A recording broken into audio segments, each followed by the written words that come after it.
Hi, folks. You're with Tacitus today, your pushback channel, and thank you for joining this audio live stream. In this essay, I'd like to talk about the issue of women in business, and whether it be women in owning businesses, buying businesses, or women who are elevated into senior management positions in bigger organisations. Not so much the public service and the education sector, given that there's no requirement for any sort of performance, just ideological conformity. So sticking, I guess, in the private sector or what remains of the private sector, given so much is now government influenced, cozy government contracts, things like that. I'll start off with, I recently went to a meeting for an organisation where they were looking for some help translating sort of complicated technology into something that people could easily understand.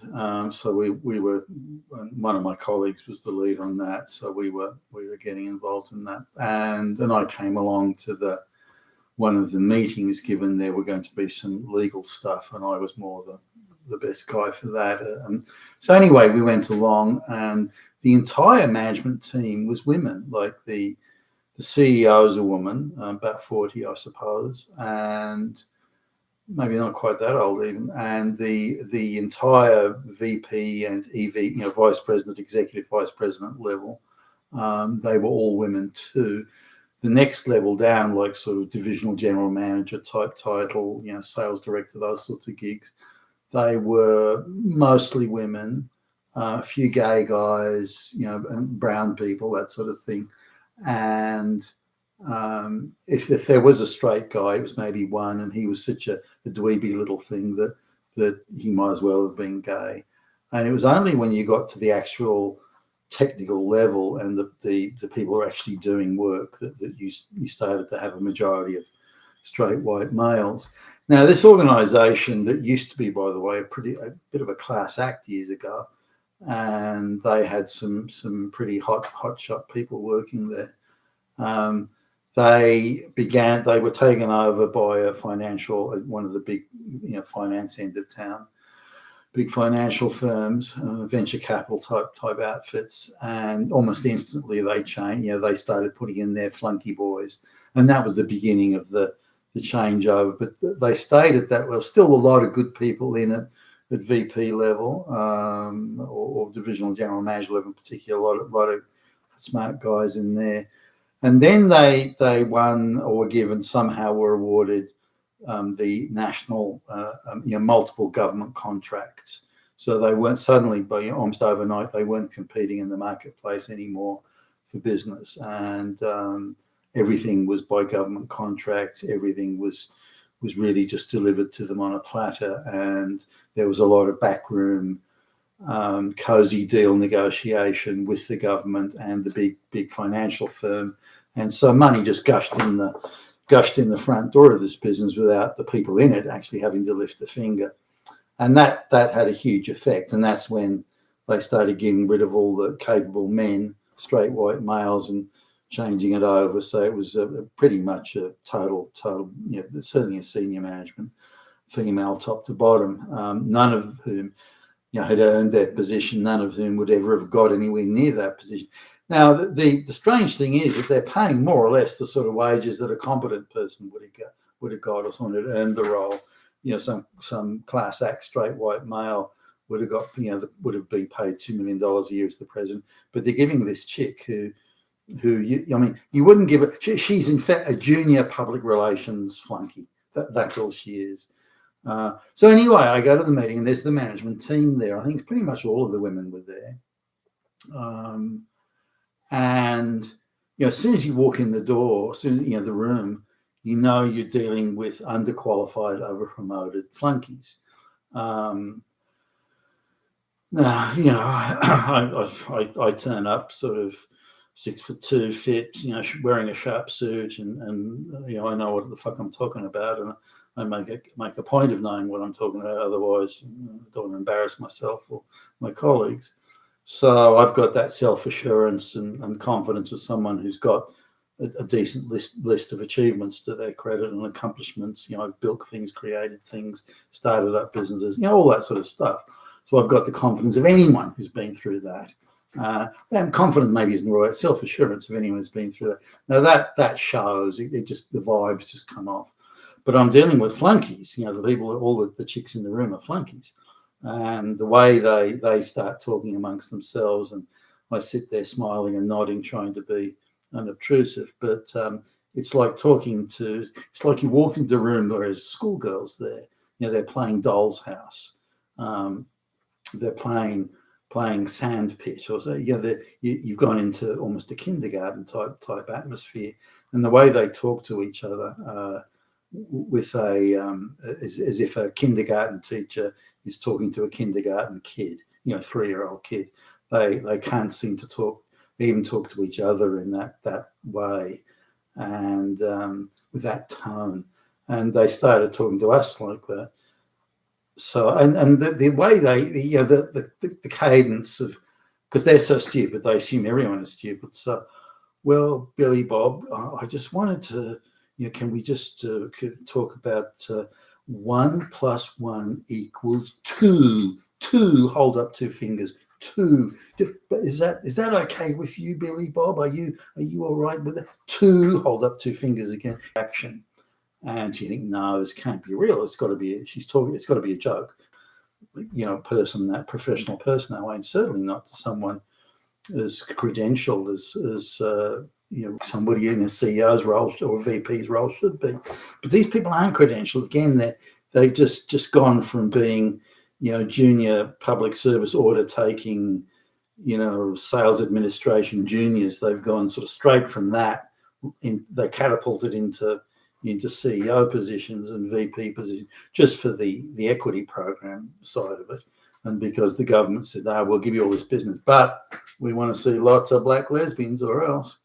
So given, again, that the revenues are guaranteed, then the financial people just want to cream a profit off. I mean, they don't really care. We don't give a shit. If you want black lesbians, how many do you want? 100, 1,000? We're only going to bill it back to you. So the cost of this inefficiency is simply being moved around. There's no net benefit. In order to put women in these positions, or in this case, the cost of putting them in there is that the government gives cozy contracts to them. The cost of those cozy contracts means that the government is paying way over the card in order to compensate the company for the inefficiency of putting all these idiots into key positions.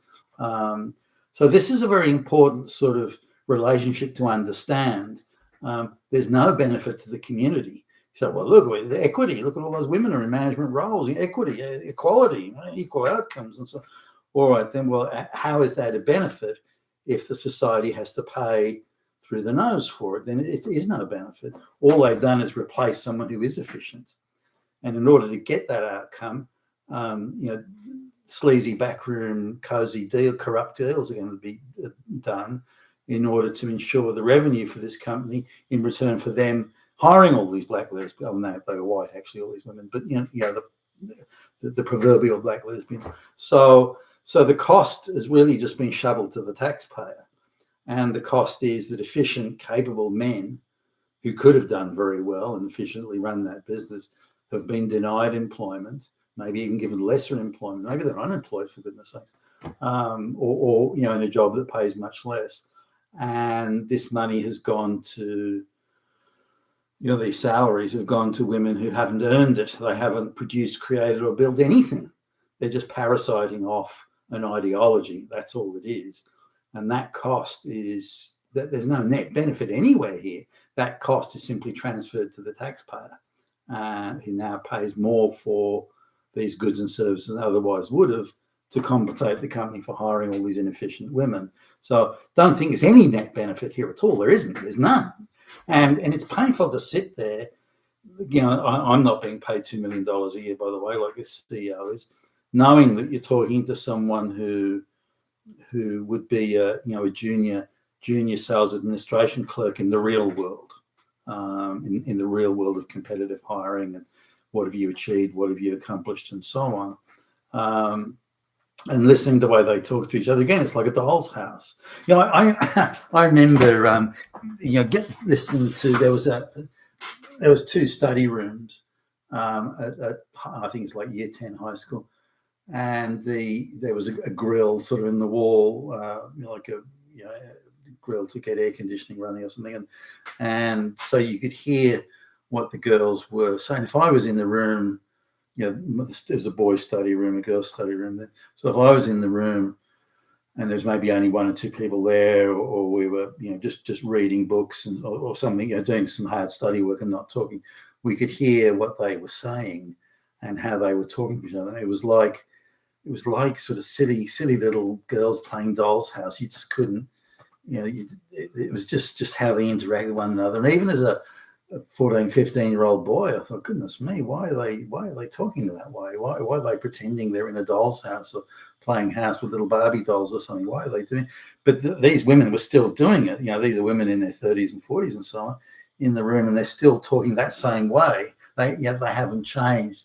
But there's nothing about responsibility. What are we going to achieve? What are we going to accomplish? There's nothing about that. It's all this silly little girly sort of talk, childish talk, and the way they spoke to each other. So, what do you think? Do you think we could consider that? Are you okay with it? Do you want to? Should we have a meeting about? And they talk in this kindergarten teacher cadence on their speech.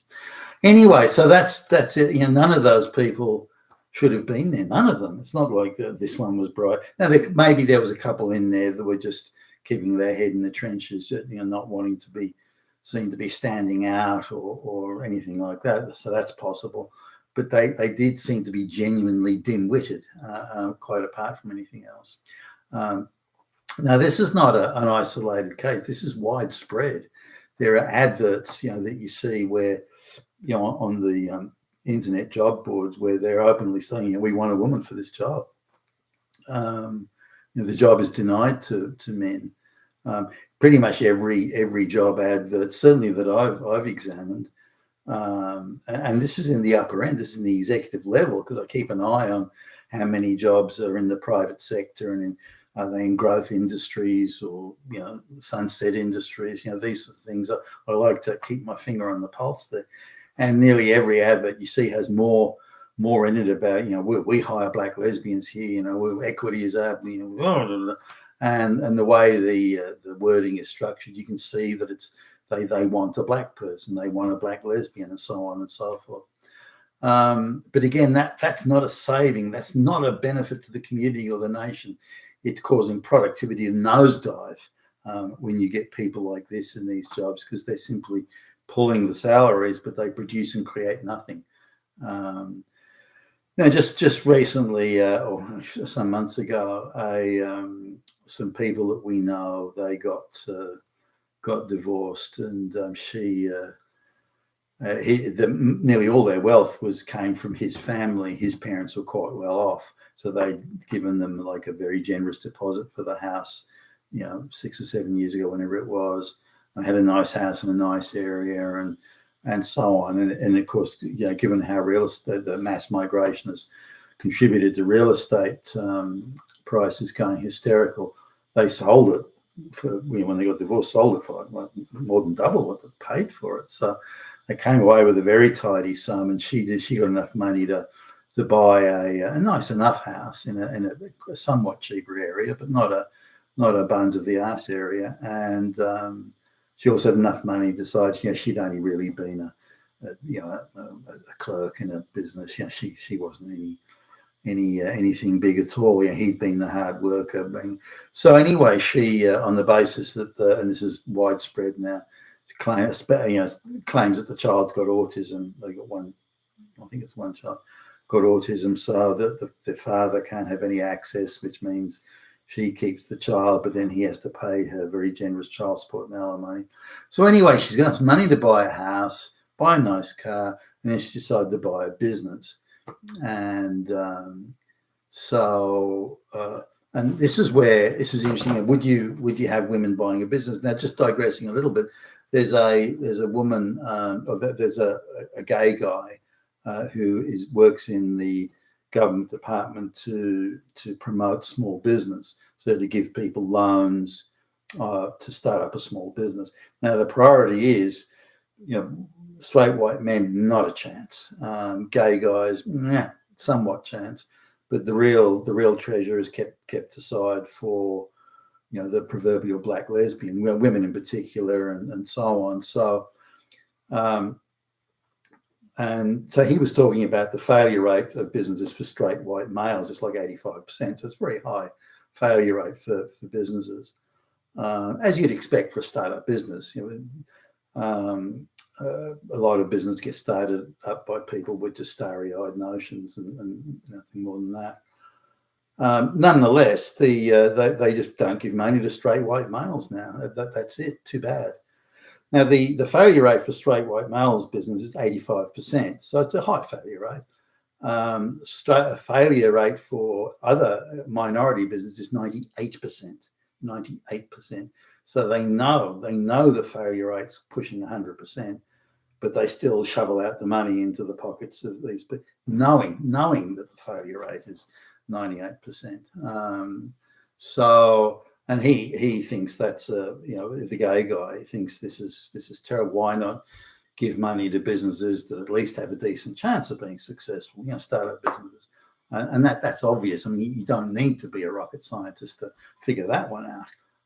The more businesses are successful, the more jobs it'll create, the more tax revenue it'll create, and it'll reduce the losses of this government department that hands out money and loans. And so they've got a policy as well of writing off loans that are given to the proverbial black lesbian.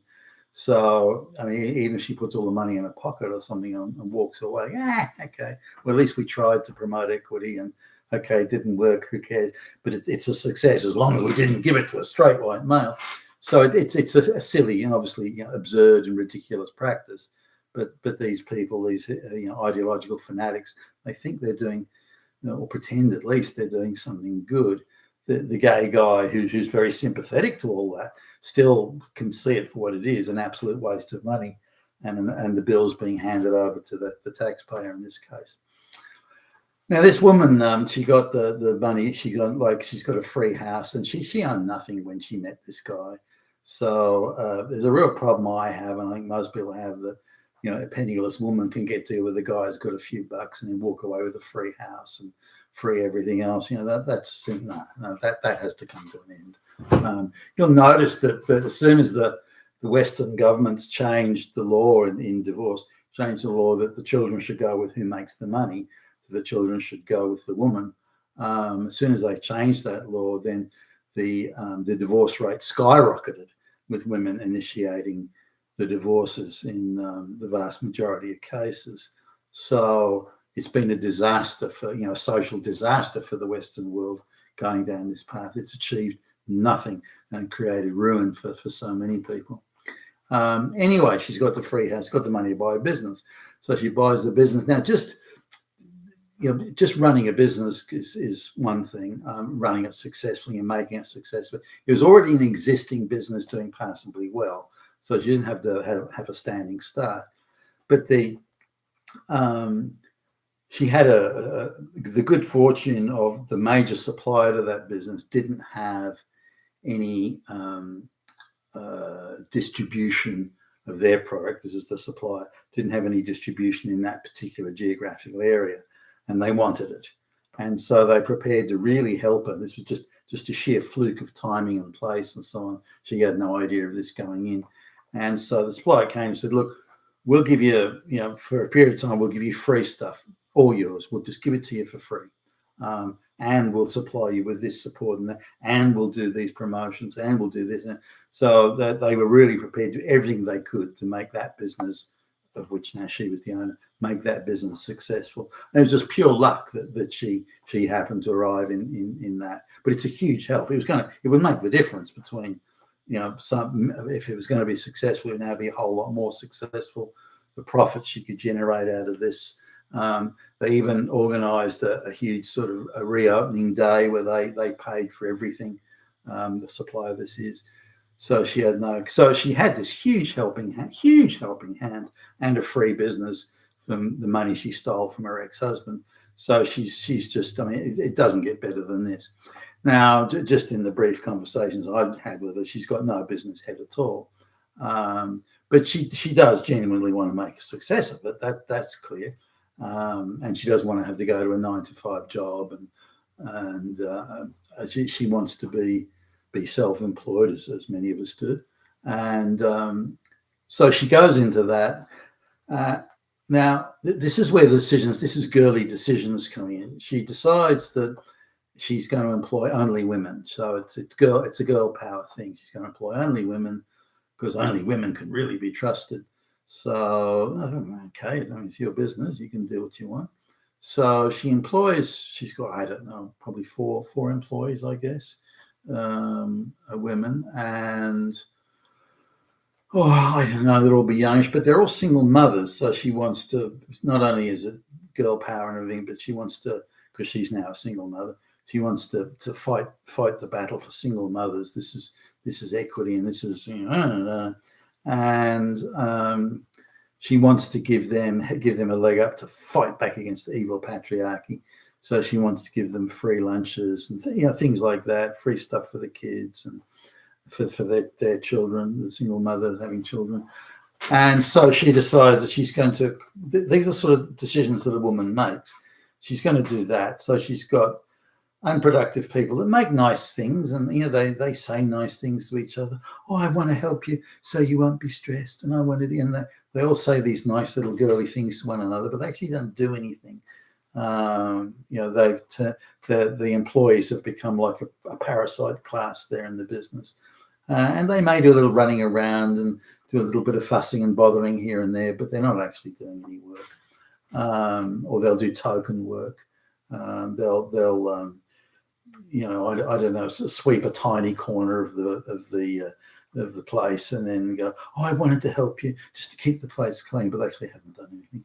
But they talk to each other that way, and the whole thing's again, it's this girl's doll's house thing. It just comes back.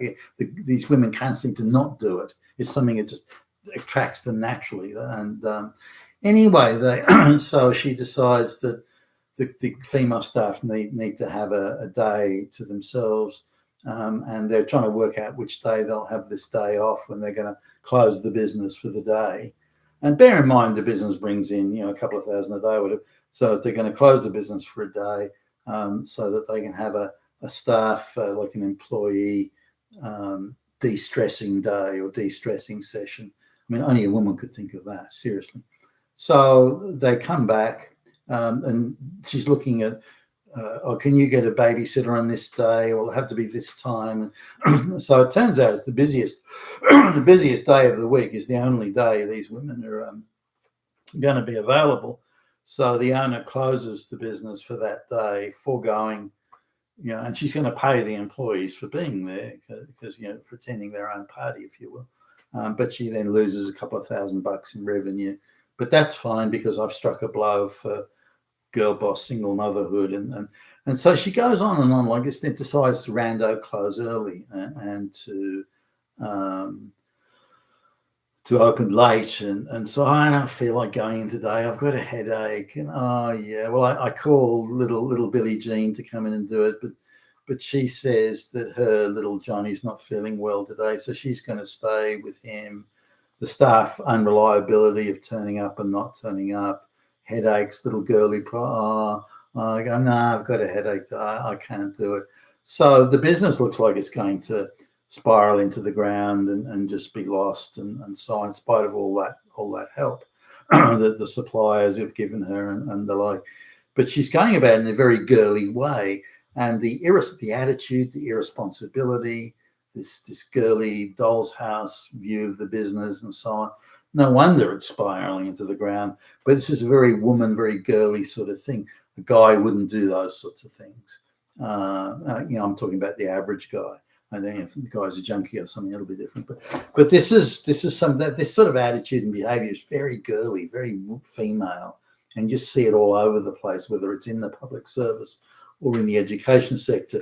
The trouble is a lot of these women are behaving that way are being paid huge dollars, like that CEO being paid $2 million a year, when again she's just a junior little flunky, a little public relations girly. And we see some of the CEOs that the venture capital firms are appointing to head up restaurant chains and all sorts of things like that. And you end up talking to them, and I used to do a vast amount of business traveling, not so much today, but these days. But I used to do a vast amount, and I would often be upgraded to. I'd always travel business class, but I'd often be upgraded to first class.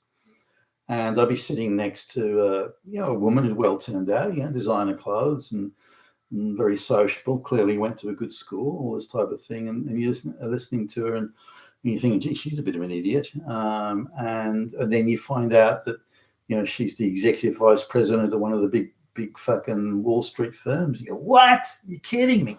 And I constantly was coming away with that. And, I didn't mind. I mean, it made no difference to me. But why put people that unqualified in those roles? That's again going to create costs and reduced efficiency and reduced productivity that the whole community ends up having to pay for. And that's the area of my concern. Same way as mass migration of illiterate peasants coming into the West causes productivity to nosedive. People that can't speak English with no skills, no education, no job experience, no work experience. Of course, productivity is going to go downhill. You can either achieve it through they just can't do the work, or they're being paid such a bullshit wage that they barely, for bullshit work for a job that otherwise wouldn't exist. But coming back to the woman who, I'd be surprised if that business lasts more than another couple of months. But wherever I go and see women either running businesses in charge of it, whether they've bought it or they're installed in it, or it's the same pattern plays out each time. And for some reason, it's not just an odd rando thing if this woman does it, but no other woman does. It's everywhere I look, everywhere where women are running businesses or in charge of business, I see the same thing, the doll's house effect. You've been with Tacitus today, your Pushback channel, and thank you for listening.